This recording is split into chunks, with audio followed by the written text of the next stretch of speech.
Welcome to my Grandiose Delusions podcast, Narration of a Mind So Grand. Whom am I? It is not a gentle question, nor is it a philosophical musing for a quiet afternoon. For me, it is a violent, churning thing. It is a midnight interrogation under a bare bulb, where I am both the inquisitor and the suspect. It is a howl in an empty canyon with no echo, a question that has been carved into the marrow of my bones, a piece of shrapnel that has traveled through my veins for 40 years, sometimes dormant, sometimes white hot, but always there. I cannot say that I know the answer. The honesty of that admission feels like a failure, a confession whispered in the dark, a final surrender.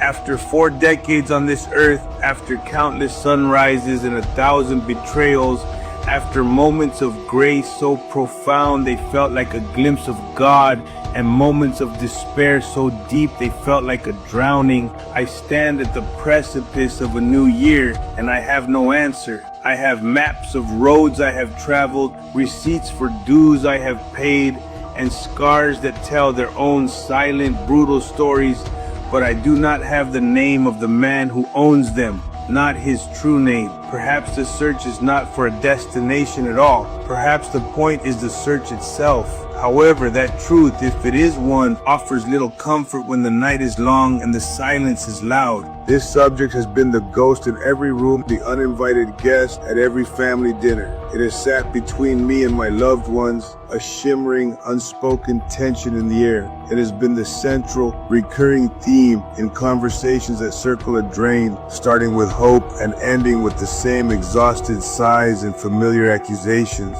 It has been the relentless focus of my own personal reflection, staring back at me from rain-streaked windows and cracked bathroom mirrors. It has been the expensive 50-minute question I have posed to therapists, whose well-meaning nods and careful inquiries could never quite excavate the root. For 40 years I have been in a labyrinth of my own making, or perhaps one that was built around me while I was too young to notice. After all that time, I have yet to find the thread that is supposed to lead me out. I feel lost, and not just directionless. This is a more profound state of being, a cosmic dislocation, a feeling of being untethered from reality itself. The compass is spinning wildly, the stars are blotted out by an impenetrable fog, and every direction feels both wrong and the same. And so here I stood on December 31st, 2022, as the final seconds of a year bled into the first moments of the next. In that suspended moment, I made a pact, a declaration, a promise to the only person I am not sure I have ever truly met, myself. The year 2023 would be my year of self-discovery. It is a line I draw in the sand of my own life, a rebellion against the fog. It will be a year of personal growth, of intentional, painful, necessary evolution. It will be a year of overall progression in my life and in my career, because the two are inextricably linked. One cannot build a stable house on fractured ground. It is fitting then that I chose that midnight, that sacred hinge between what was and what will be, to finally put words to this book. A wise individual once stated, "If one feels lost, one must retrace their steps." I cannot begin to explain whom I am in all my present complexity, so I will not start from the tangled middle. I will do as the wise man said, I will start from the beginning. In the beginning, I only had questions. Before the names and the labels, before the world told me who I was supposed to be, there was only a vast, unending wonder that all comes back to a single faded photograph from 1983. The corners are soft, worn down by the passage of time. The colors have bled into a permanent hazy sepia tone, the color of a distant memory. In the picture stands a 4-year-old immigrant from Mexico on the terrifying threshold of his first day of kindergarten. His hair is a thick, dark helmet. His eyes are 2 black pools of overwhelming incomprehension. They are not sad, they are not angry. They are simply wide with the sheer crushing volume of newness. My native language was Spanish, a world of soft vowels and rolling R's. In this new classroom, the air was filled with sharp, angular sounds that felt like stones in my ears. The only 2 words of English I could cling to like a life raft were the name of my teacher, Miss Rosie. It was a single fragile anchor in a universe that had come unmoored. Looking at this small version of me, I can still feel what he felt. I remember feeling perplexed, though the word fails to do the feeling justice. It was a cellular confusion, a profound bewilderment at the texture of the carpet, the smell of chalk dust, and the bright, aggressive colors of the posters on the wall. I was trying to make sense of the new words, new faces, and new rules that governed this strange, alien land. It was a state of pure, unfiltered inquiry. What does that word mean?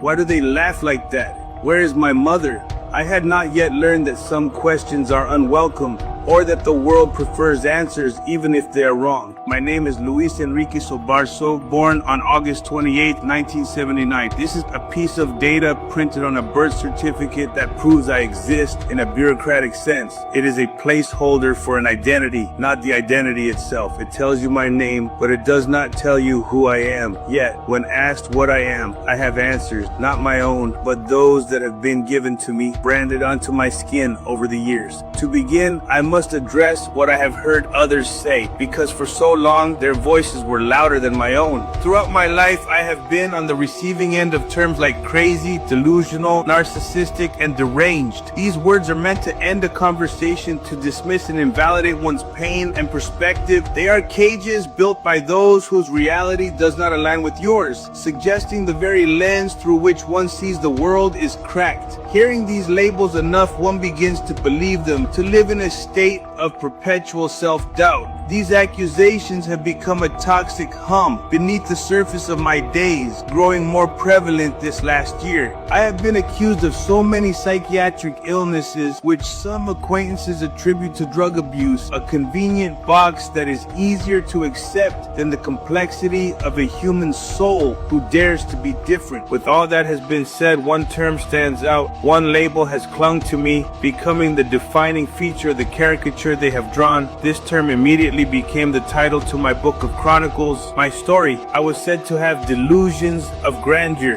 They meant it as an insult, a diagnosis, a final damning judgment. They meant that I believed myself to be more important than I was, that my ambitions and my belief in my own potential were not aspirations, but symptoms of a sickness. They dissected me, looking for cracks and imperfections to support their verdict, and every time I presented my truth, it was seen as further proof of my delusion. In that, they revealed the heart of the conflict, the discrepancies in what I believe reality is versus what they believe it should be. This has been the war of my life, a silent, grinding, soul-crushing war fought deep inside my own head. It is my reality versus theirs, my belief in a world of nuance and redemption versus their world of rigid labels and condemnation. They held up a funhouse mirror, a distorted, grotesque reflection, and they screamed, "This is you. This is all you will ever be." For so long, a part of me believed them. I tried to contort and shrink myself to fit their definitions, but my soul refused. It remembered that little boy in the photograph, the one who was not a monster or sick, but just perplexed. His only crime was having questions in a world that demanded answers. This chronicle is my attempt to shatter their mirror. It is an act of reclamation. I am taking back the narrative. The term they used as a weapon, delusions of grandeur, I now claim as a banner, a declaration of independence. Perhaps my belief in my own worth is a delusion to them, but to me, it is the only thing that has kept me alive. It is the grandest truth I have, so let them call it a delusion. I will call it a testimony. I am finally starting to understand that the questions were never the problem. The questions are the path. They are the only way back to that 4-year-old boy, back to the sacred, terrifying, and beautiful state of simply not knowing. And from there, from that honest ground of uncertainty, I will begin to build my own answers.